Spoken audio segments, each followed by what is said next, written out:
स्वागत है आपका। जय शाह साहब जो है वो यंगेस्ट आईसीसी चेयरमैन बन गए हैं, अपॉइंट किए जा चुके हैं अनअपोज्ड यानी निर्विरोध। और अब यहां से उनका कार्यकाल जो है वो 1 दिसंबर 2024 से शुरू होगा। ये सारी बातें आपको पता है। हम बात करेंगे दरअसल उन चैलेंजेस पर जो उनके सामने आने वाले हैं। 5-6 बड़े बड़े चैलेंजेस हैं, लेकिन 4 पर थोड़ी विस्तार से चर्चा करेंगे। बाकी आप लोगों को जो लगता है मुझसे मिस हो गया, कमेंट बॉक्स में बताइएगा। एक रिक्वेस्ट, वीडियो लाइक कर दीजिएगा अगर पसंद आए आपको, जब तक भी आप देखें, और सब्सक्राइब कर दीजिएगा चैनल को, नोटिफिकेशन बेल दबाना भी मत भूलिएगा। पहला चैलेंज जो जय शाह साहब के सामने होने वाला है वो लॉस एंजलिस ओलंपिक्स को लेकर होने वाला है। जो प्रेस रिलीज भी आई उसमें भी पहला जो जिक्र था वो इसी चीज का था। 2028 में आप देखिए एलए ओलंपिक्स है, क्रिकेट जा रहा है, T20 फॉर्मेट में एंट्री ले रहा है। अब T20 फॉर्मेट के आपके पास दो ग्लोबल इवेंट्स होंगे, एक ओलंपिक्स होगा और एक होगा T20 वर्ल्ड कप। आपको ओलंपिक मेडल जीतना है या T20 वर्ल्ड कप जीतना है या उसका मेडल जीतना है, इसमें से जिसे भी चुना जाएगा, भाई अगर आप ओलंपिक मेडल को ज्यादा महत्वपूर्ण बताते हैं तो T20 वर्ल्ड कप का इंपैक्ट गिर जाएगा। जैसे फीफा करता है, जब फुटबॉल का वर्ल्ड कप होता है तो कभी भी ओलंपिक गोल्ड मेडल को बहुत ज्यादा प्रायोरिटी नहीं दी जाती। वो फीफा की अपनी गाइडलाइन है कि बॉस, हम आपके ओलंपिक मेडल को अपनी फीफा वर्ल्ड कप की ट्रॉफी से ऊपर नहीं कर देंगे। और वो चीज फिर होती है, फीफा वर्ल्ड कप का अपना क्रेज है। तो जैसे ही आप ओलंपिक गोल्ड मेडल जीतने की तरफ जाओगे, कहीं ना कहीं अगर आपकी देश की जनता ये कहेगी, आपके देश के खिलाड़ी ये कहेंगे, तो निश्चित तौर पर एक असर पड़ेगा T20 वर्ल्ड कप की पॉपुलैरिटी पर। अब T20 वर्ल्ड कप के एंटाई भी बिल्कुल नहीं जा सकते, अगेंस्ट नहीं जा सकते, उसके खिलाफ इसलिए नहीं जा सकते एकदम से क्योंकि 2036 की बिडिंग आपको चाहिए। 2036 यानी एलए 2028 होगा लॉस एंजलिस में, उसके बाद आप ब्रिस्बेन जाओगे, ब्रिस्बेन 2032 होगा ओलंपिक्स ऑस्ट्रेलिया में, और उसके बाद फिर इंडिया चाहता है कि हम ओलंपिक्स होस्ट करें 2036 में। अब ये होने जा रहा है तो आपको थोड़ा सा ओलंपिक्स का भी मान सम्मान देखना पड़ेगा। ये एक बड़ा चैलेंज होने वाला है। कौन सा रास्ता अपनाया जाता है, किस तरीके से आगे बढ़ा जाता है, ये बड़ा दिलचस्प होने वाला है और बड़ा चैलेंजिंग होने वाला है। एक चीज ये, दूसरी चीज, क्रिकेट को नए नए देशों तक पहुंचाना है। अब नए नए देशों तक पहुंचाने की कोशिश अमेरिका और वेस्ट इंडीज में जो अभी वर्ल्ड कप हुआ उसमें भी की गई, लेकिन न्यूयॉर्क का जो एक्सपेरिमेंट था पूरी तरीके से फेल हो गया। ब्रॉडकास्टर्स ने तो पूरी तरीके से खारिज कर दिया। ब्रॉडकास्टर्स की एक अलग प्रॉब्लम और आएगी जय शाह साहब के सामने, वो आपको बताऊंगा, वो एक अलग चैलेंज है। लेकिन यहां पर अगर आप देखो तो नए देशों में अगर क्रिकेट ले जानी है तो वहां इंफ्रास्ट्रक्चर कैसे करना है, वहां प्लान्स कैसे करने हैं, वहां पर लोगों के बीच इसका इंटरेस्ट कैसे क्रिएट करना है, वो सारी चीजें देखनी पड़ेंगी। और उसे फिर जो आपकी मेन ऑडियंस है, जो सब कॉन्टिनेंट की ऑडियंस है, जो सबसे ज्यादा क्रिकेट कंज्यूम करती है, उसके टाइम से भी उसका ध्यान रखना है कि भाई टाइमिंग्स बिगड़े ना। ये एक बड़ा चैलेंज होने वाला है। न्यूयॉर्क के फेल हो जाने के बाद लोग जैसे कहते हैं ना कि भाई एक एक कदम अब फूक कर रखा जाएगा। वो चीज मुझे लग रही है कि अब एक चैलेंज के रूप में होगी जय शाह साहब के सामने कि नए देशों तक क्रिकेट तो पहुंचानी है, लेकिन क्या ग्लोबल टूर्नामेंट्स के रूप में, ये एक बड़ा चैलेंज होगा। उसके बाद जैसे ही आप यहां से आगे बढ़ते हो, आपके सामने ब्रॉडकास्टर्स का चैलेंज है। ब्रॉडकास्टर्स ऑलरेडी आपको कह रहे हैं कि हमें कुछ रेवेन्यू सरप्लस दे दीजिए, कुछ डिस्काउंट दे दीजिए हमें। $3 बिलियन जो हमने एक पर्टिकुलर अमाउंट ऑफ टाइम के लिए दिया हुआ था, सपोज एग्जाम्पल के तौर पर बोल रहा हूँ, $3 बिलियन 3 साल के लिए दे रखे थे, तो बोला कि 3 साल को या तो 5 साल कर दो और हम 2 साल का कोई पैसा नहीं दे सकते, या फिर ये $3 बिलियन की रकम $1.5 बिलियन कर दो। ये आईसीसी टूर्नामेंट्स के लिए। तो कहीं ना कहीं जो आईसीसी को पैसा ब्रॉडकास्टिंग का जाता था, जो सबसे मोटा चंक है, आईसीसी को सबसे ज्यादा पैसा कहां से आता है? ब्रॉडकास्टिंग राइट से ही आता है। ब्रॉडकास्टर्स जो आपको आप तक ये टूर्नामेंट पहुंचाते हैं वो आईसीसी को पैसा देते हैं इस चीज का। ये जगमोहन डालमिया साहब की तरफ से सबसे पहले शुरू हुआ था, I think after 1996 world cup. तो वहां से ये चीजें सामने निकल कर आई और ये एक बड़ा प्रॉब्लम होने वाला है। जैसा साहब इसको सॉर्ट आउट कैसे करेंगे? क्या वो ये रेवेन्यू सरप्लस दे देंगे? क्या वो डिस्काउंट ऑफर कर देंगे? किस तरीके से चीजों को आगे बढ़ाएंगे? ये जैसा साहब के सामने एक सवाल होगा कि इसका जवाब वो किस तरीके से देते हैं, ब्रॉडकास्टर्स को नुकसान ना हो।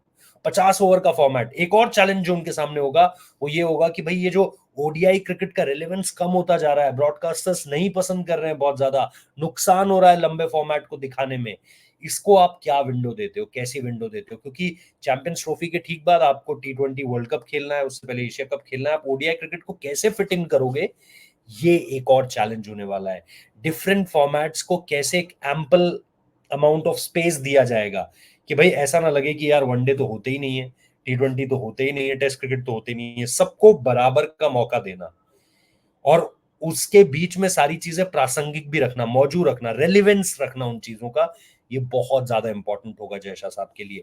इसके अलावा जो उनके सामने एक और चैलेंज होगा, WTC का फाइनल। क्या इंग्लैंड ही हर बार होस्ट करता रहेगा? रोहित शर्मा ने कहा था कि ये कब तक होती रहेंगी ये चीजें।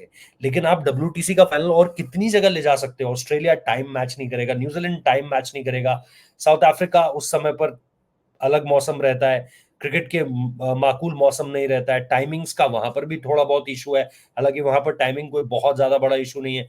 पाकिस्तान आप ले जा नहीं सकते, श्रीलंका एक ऑप्शन बचता है, बट जून में वहां पर मानसून होते हैं। इंडिया में आप जून की गर्मी में किस तरीके से क्रिकेट खिलाओगे?